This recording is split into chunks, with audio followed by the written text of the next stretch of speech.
नमस्कार। Lord William Bentinck secondary school द्वारा आयोजित हिंदी की कक्षा में आप सभी का स्वागत है। आज हम पढ़ रहे हैं हिंदी क्षितिज से हजारी प्रसाद द्विवेदी द्वारा लिखित पाठ, जो गद्य का अंतिम पाठ है। हजारी प्रसाद द्विवेदी का जन्म सन 1907 में गांव आरत दुबे का छपरा, जिला बलिया, उत्तर प्रदेश में हुआ था। उन्होंने उच्च शिक्षा काशी हिंदू विश्वविद्यालय से प्राप्त की तथा शांति निकेतन काशी हिंदू विश्वविद्यालय एवं पंजाब विश्वविद्यालय में अध्यापन कार्य किया। सन 1979 में उनका देहांत हो गया। साहित्य का इतिहास, आलोचना, शोध, उपन्यास और निबंध लेखन में क्षेत्र में द्विवेदी जी का योगदान विशेष रूप से उल्लेखनीय है। अशोक के फूल, कुटज, कल्पप्रता इत्यादि इनके ललित निबंध हैं और ये ललित निबंधकार के रूप में हमारे सामने आते हैं। 4 उपन्यास हैं, जिसमें बाण भट्ट की आत्मकथा, चारूचंद्र लेख, पुनर्वा, अनामदास का पोथा और आलोचना साहित्य की बात करें तो हिंदी साहित्य का उद्भव और विकास और हिंदी साहित्य की भूमिका और कबीर उनकी प्रसिद्ध कृतियां हैं। इसको अंडरलाइन करके ध्यान रखेंगे। उन्हें साहित्य अकादमी पुरस्कार एवं पद्म भूषण अलंकार से सम्मानित किया गया। द्विवेदी जी ने साहित्य की अनेक विधाओं में उच्च कोटि की रचनाएं की। उनके ललित निबंध विशेष उल्लेखनीय हैं। जटिल, गंभीर और दर्शन प्रदान बातों को भी सरल, सुबोध एवं मनोरंजक ढंग से प्रस्तुत करना द्विवेदी जी के लेखन की विशेषता है। उनका रचना कर्म एक सहृदय विद्वान का रचना कर्म है, जिसमें शास्त्र के ज्ञान, परंपरा के बोध और लोक जीवन के अनुभव की सृजनात्मक सामंजस्य है। एक कुत्ता और एक मैना निबंध में न केवल पशु पक्षियों के प्रति मानवीय प्रेम प्रदर्शित है, बल्कि पशु पक्षियों से मिलने वाले प्रेम, भक्ति, विनोद और करुणा जैसे मानवीय भावों का विस्तार भी है। इसमें रविंद्रनाथ टैगोर की कविताओं और उनसे जुड़ी स्मृतियों के सहारे गुरुदेव की संवेदनशीलता, आंतरिक विराटता और सहजता के चित्र तो उकेरे ही गए हैं। पशु पक्षियों के संवेदनशील जीवन का भी बहुत सूक्ष्म निरीक्षण है और यह निबंध सभी जीवों से प्रेम की प्रेरणा देता है। एक कुत्ता एक मैना। आज से कई वर्ष पहले गुरुदेव के मन में आया कि शांति निकेतन को छोड़कर कहीं अन्यत्र जाएं। स्वास्थ्य बहुत अच्छा नहीं था, शायद इसीलिए या पता नहीं क्यों तय पाया कि वे निकेतन के पुराने 3 मंजिले मकान में कुछ दिन रहे। शायद मौज में आकर ही उन्होंने यह निर्णय किया हो। वे सबसे ऊपर के तले में रहने लगे और उन दिनों ऊपर तक पहुंचने के लिए लोहे की चक्करदार सीढ़ियाँ थी और वृद्ध और श्रीण वपु रविंद्रनाथ के लिए उस पर चढ़ सकना असंभव था। फिर भी बड़ी कठिनाई से उन्हें वहां ले जाया जा सका और उन दिनों छुट्टियां थी। आश्रम के अधिकांश लोग बाहर चले गए थे। एक दिन हमने सपरिवार उनके दर्शन की ठानी और दर्शन को मैं जो यहाँ विशेष रूप से दर्शनीय बनाकर लिख रहा हूँ, उसका कारण यह है कि गुरुदेव के पास जब कभी मैं जाता था तो प्राय वे यह कहकर मुस्कुरा देते थे कि दर्शनार्थी है क्या। शुरू में मैं उनसे ऐसी बांग्ला में बात करता था जो वस्तुतः हिंदी मुहावरों का अनुवाद हुआ करती थी। किसी बाहर के अतिथि को जब मैं उनके पास ले जाता तो कहा जाता था, एक भद्र लोक आपनार दर्शनेर जय ऐसे छेन। यह बात हिंदी में जितनी प्रचलित है उतनी बंगला में नहीं है, इसीलिए गुरुदेव ज़रा मुस्कुरा देते थे। बाद में मुझे मालूम हुआ कि मेरी यह भाषा बहुत अधिक पुस्तकीय है और गुरुदेव के उस दर्शन शब्द को पकड़ लिया था। इसलिए जब कभी मैं असमय में पहुंच जाता था तो वे हंसकर पूछते थे, दर्शनार्थी लेकर आए हो क्या। यहाँ यह दुख के साथ कह देना चाहता हूँ कि अपने देश के दर्शनार्थियों में इतने प्रगल्भ होते थे कि समय असमय, स्थान अस्थान, अवस्था अनवस्था की एकदम परवाह नहीं करते थे और रोकते रहने पर भी आ ही जाते थे। ऐसे दर्शनार्थियों से गुरुदेव कुछ भीत से रहते थे। अस्तु मैं बाल बच्चों के एक दिन श्री निकेतन जा पहुँचा। कई दिनों से उन्हें देखा नहीं था। गुरुदेव वहाँ बड़े आनंद में थे और अकेले रहते थे। भीड़ भाड़ उतनी नहीं होती थी जितनी शांति निकेतन में। जब हम लोग ऊपर गए तो गुरुदेव बाहर एक कुर्सी पर चुपचाप बैठे अस्तगामी सूर्य की ओर ध्यान स्मित नयनों से देख रहे थे। हम लोगों को देखकर मुस्कुराए, बच्चों से जरा छेड़छाड़ की और कुछ कुशल प्रश्न पूछे और फिर चुप हो गए। ठीक उसी समय उनका कुत्ता धीरे धीरे ऊपर आया और उनके पैरों के पास खड़ा होकर पूंछ हिलाने लगा। गुरुदेव ने उसकी पीठ पर हाथ फेरा, वह आंखें मूंद कर अपने रोम रोम में उस स्नेह रस का अनुभव करने लगा। गुरुदेव ने हम लोगों की ओर देखकर कहा, देखा तुमने, यह आ गए। कैसे इन्हें मालूम हुआ कि मैं यहाँ हूँ? आश्चर्य है, देखो कितनी परितृप्ति इनके चेहरे पर दिखाई दे रही है। हम लोग उस कुत्ते के आनंद को देख रहे थे और किसी ने उन्हें राह नहीं दिखाई, न उसे यह बताया कि उसके स्नेहदाता यहाँ से 2 मील दूर है, और फिर भी वह पहुँच गया। इसी कुत्ते को लक्ष्य कर उन्होंने आरोग्य में इस भाव की एक कविता लिखी कि प्रतिदिन प्रातःकाल यह भक्त कुत्ता स्तब्ध होकर आसन के पास तब तक बैठा रहता है जब तक अपने हाथों के स्पर्श से मैं इसका संग नहीं स्वीकार करता। इतनी सी स्वीकृति पाकर ही उसके अंग अंग में आनंद का प्रवाह बह उठता है, और इस वाक्य प्राणी लोक में सिर्फ यही एक जीव अच्छा बुरा सबको भेद कर संपूर्ण मनुष्य को देख सका है और उस आनंद को देख सका है जिसे प्राण दिया जा सकता है, जिसमें अहेतुक प्रेम ढाल दिया जा सकता है, जिसकी चेतना असीम चैतन्य लोक में राह दिखा रही है।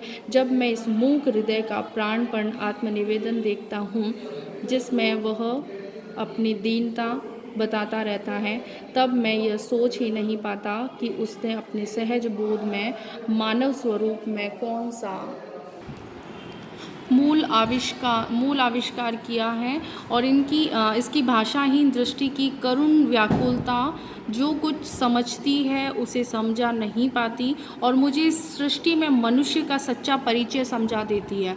इस प्रकार कवि की मर्मभेदी दृष्टि ने इस भाषाहीन प्राणी की करुण दृष्टि के भीतर उस विशाल मानव सत्य को देखा है जो मनुष्य के अंदर भी नहीं देख सकता है या देख पाता है। मैं जब ये कविता पढ़ता हूँ तब मेरे सामने श्रीनिकेतन के तिल्ले पर की वह घटना प्रत्यक्ष हो जाती है। वह आँख मूंद कर अपरिसीन आनंद, वह मूक हृदय का प्राणपण आत्मनिवेदन मूर्तिमान हो जाता है। उस दिन मेरे लिए वह एक छोटी सी घटना थी, आज वह विश्व की अनेक महिमाशाली घटनाओं की श्रेणी में बैठ गई है। एक आश्चर्य की बात है और इस प्रसंग में उल्लेख की जा सकती है, जब गुरुदेव का चिता भस्म कोलकाता से आश्रम में लाया गया था, उस समय भी न जाने कि सहज बोध के बल पर वह कुत्ता आश्रम के द्वार पर आया और चिता भस्म के साथ अन्य नए आश्रम वासियों के साथ शांत गंभीर भाव से उत्तरायण तक गया और आचार्य सिति मोहन सेन सबसे आगे थे। उन्होंने मुझे बताया कि वह चिता भस्म के कलश के पास थोड़ी देर चुपचाप बैठा भी रहा। कुछ और पहले की घटना याद आ रही है। उन दिनों शांति निकेतन में नया ही आया था। गुरुदेव से अभी उतना दृष्ट नहीं हो पाया था। गुरुदेव उन दिनों सुबह अपने बगीचे में टहलने के लिए निकला करते थे। मैं एक दिन उनके साथ हो गया। मेरे साथ एक और पुराने अध्यापक थे और सही बात तो यह है कि उन्होंने ही मुझे भी अपने साथ ले लिया था। गुरुदेव एक एक फूल पत्ते को ध्यान से देखते हुए अपने बगीचे में टहल रहे थे और उस वक्त अध्यापक महाशय से बात करते जा रहे थे। मैं चुपचाप सुनता जा रहा था। गुरुदेव से बातचीत के सिलसिले में एक बार कहा, अच्छा साहब, आश्रम के कोए क्या हो गए हैं? उनकी आवाज़ सुनाई ही नहीं देती। न तो मेरे साथी उन अध्यापक महाशय को ये खबर थी और न मुझे ही। बाद में मैंने लक्ष्य किया कि सचमुच कई दिनों से आश्रम में कोहे नहीं दिख रहे हैं। मैंने तब तक कोओं को सर्वव्यापक पक्षी ही समझ रखा था। अचानक उस दिन मालूम हुआ कि ये भले आदमी भी कभी कभी प्रवास को चले जाते हैं या चले जाने को बाध्य होते हैं। एक लेखक ने कोओं की आधुनिक साहित्यकों से उपमा दी है क्योंकि इनका मोटो है मिसचिफ फॉर मिसचिफ शेक, शरारत के लिए ही शरारत। तो क्या कोओं का प्रवास भी किसी शरारत के उद्देश्य से ही था? प्राय एक सप्ताह के बाद बहुत कोए दिखाई दिए। एक दूसरी बार मैं सवेरे गुरुदेव के पास उपस्थित था। उस समय एक लंगड़ी मैना फुदक रही थी। गुरुदेव ने कहा, देखते हो यह युद्ध भ्रष्ट है, रोज फुदकती है। ठीक यही आकर मुझे इसकी चाल में एक करुण भाव दिखाई देता है। गुरुदेव ने अगर कह दिया होता तो मुझे उनका करुण भाव एकदम नहीं दिखता। मेरा अनुमान था कि मैना करुण भाव दिखाने वाला पक्षी है ही नहीं, पर दूसरों पर अनुकंपा ही दिखाया करती है। 3-4 वर्ष से मैं एक नए मकान में रहने लगा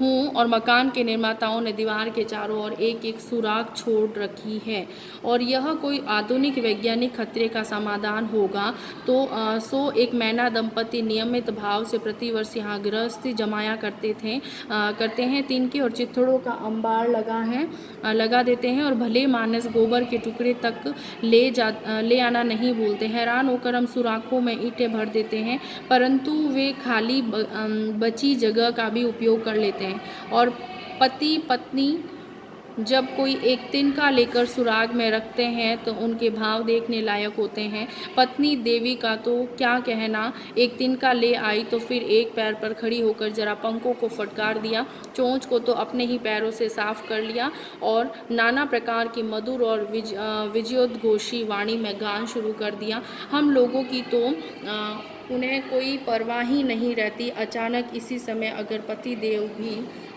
देवता भी कोई कागज का या गोबर का टुकड़ा लेकर उपस्थित हुए तब तो क्या कहना। दोनों के नाच गान और आनंद नृत्य से सारा मकान मुखरित हो उठता है। इसके बाद ही पत्नी देवी जरा हम लोगों की ओर मुखातिब होकर लापरवाही भरी अदा से कुछ बोल देती है। पति देवता भी मानो मुस्कुराकर हमारी ओर देखते हैं, कुछ रिमार्क करते हैं और कुछ मुंह फेर लेते हैं। पक्षियों की भाषा तो मैं नहीं जानता, पर मेरा निश्चित विश्वास है कि उनमें कुछ इस तरह की बातें हो जाया करती हैं। पत्नी, ये लोग यहाँ कैसे आ गए जी?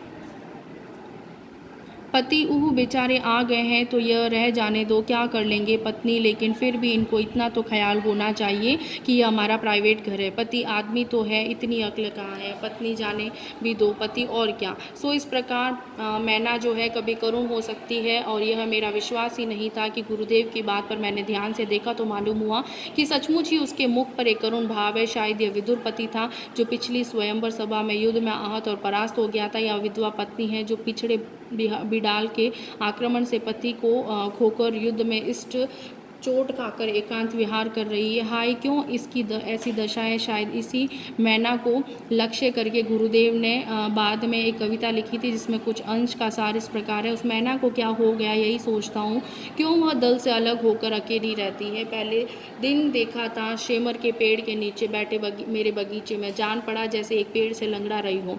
इसके बाद उसे रोज सवेरे देखता हूँ संगीहीन होकर कीड़ों का शिकार करती फिरती है, चढ़ जाती है बरामदे में, नाच कर चहल कदमी किया करती है, मुझसे ज़रा भी नहीं डरती है। क्यों है ऐसी दशा इसकी। समाज के किस दंड पर उसे निर्वासन मिला है और दल के किस अविचार पर उसने मान किया है। कुछ ही दूरी पर और मैनाएं बक जग कर रही हैं, घास पर उछल कूद रही हैं, उड़ती फिरती है शीर्ष वृक्ष की शाखाओं पर। इस बेचारे को ऐसा कुछ भी शौक नहीं है। इसके जीवन में कहाँ गांठ पड़ी है, यही सोच रहा हूँ। सवेरे की धूप में मानो सहज मन से आहार चुकती हुई झड़े हुए पत्तों पर कूदती फिरती है सारा दिन।